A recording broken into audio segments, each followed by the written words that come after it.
Hi everyone, today mag-unbox po tayo ng isang unit. But before anything else, I would like to say shout out to Sir Ryan Manliklik from Quezon City. Sir, thank you so much. Okay, meron po tayong ditong from Umarex Airgun, Glock 17 Gen 3 Dual Ammo. This is the unit.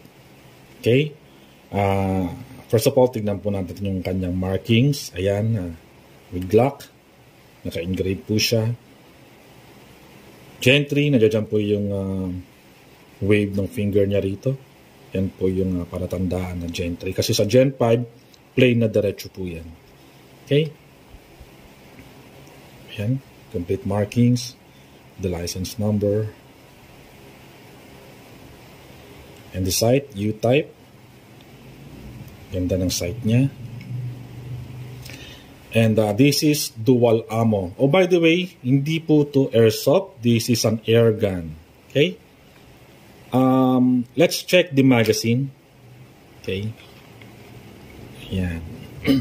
Ito po ay pwede sa steel BBs and lead pellets. Yes. Meron po siyang 4 na magazine. Nakikita po natin dyan. 4 na magazine yan. At bawat isa po dyan ay 8 round. So 4 times 8 times 4 equals 32. Tama ba? So sa 4 na magazine po niyan ay isa po dyan ay pwedeng lagyan ng steel BBs. Ayan, nakalagay na po siya dyan. And then yung 3 remaining po ay para lamang sa lead pellets. Ayan po yung palatandaan niya, yung white color na yan. That means na lead pellets po ang pwedeng ilagay dyan. Yan, natatanggal po yan, pwede nyo pong i-switch kung ano ang gusto nyong unahin. So, paglalagay naman po ng magazine, ay kailangan nakaganyan kasi minsan kadalasan ito pong ay nalalaglag. So, iniwasan natin malaglag yun. Pero syempre, lalagyan po natin yan ng, before you use this, lalagyan po natin siya ng oil. Okay? Oh, nalaglag siya. Wait. Ang paglalagay po ng oil is dito po. Ayan. May color green doon. Lalagyan nyo lang po yan. Ang konti lang. Ayan, okay.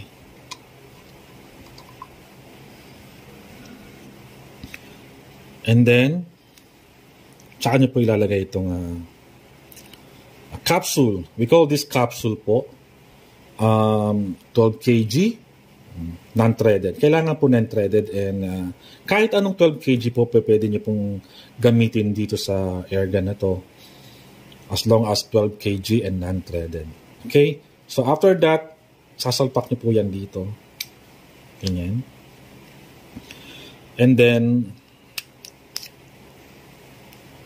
tutulak po natin yan para sisikipan. Nandito po kasi yung sikipan yan. Okay?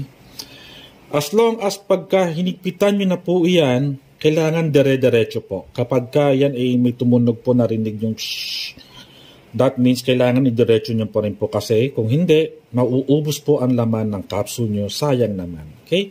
So, ganyan, tutukuran nyo para hindi siya umikot. Ayan. Pagka lumapat na siya, mararamdaman nyo naman, higpitan nyo siya.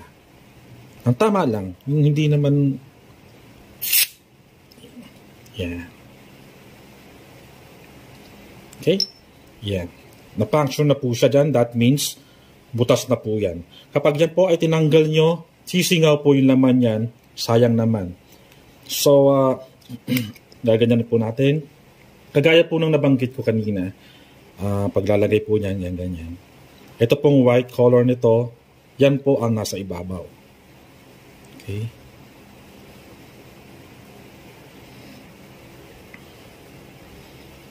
Pagsalpak po, ganyan po para hindi siya malaglag. Kita po ba? Yan.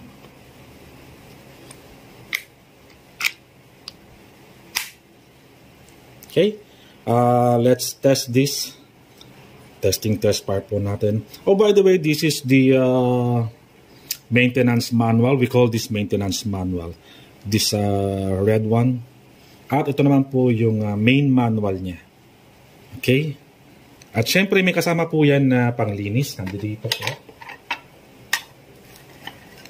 Ayan po, may kasama na po siyang panglinis. Kasama po siya sa package. And then,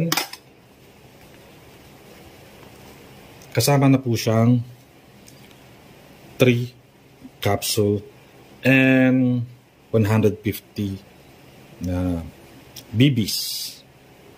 Okay? Testing test fire po natin.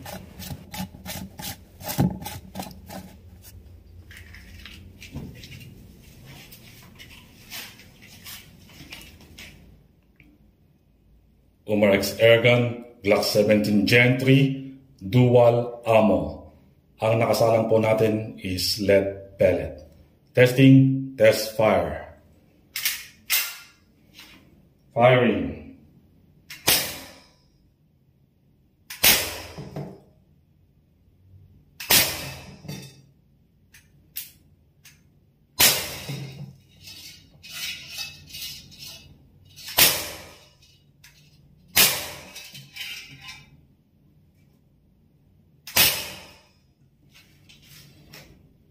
Glock 17 Gen 3 Dual Ammo.